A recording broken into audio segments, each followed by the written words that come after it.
Hi! In front of me is ZTE Blade V40S, and today I would like to show you how you can rename it.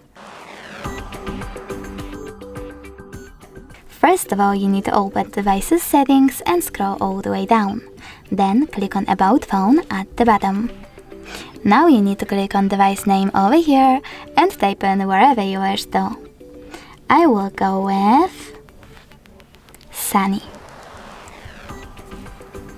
When you're ready, you need to click on Save.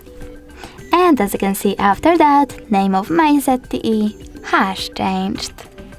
Thanks so much for watching. If you enjoyed this video, don't forget to leave a like, comment and subscribe. Bye!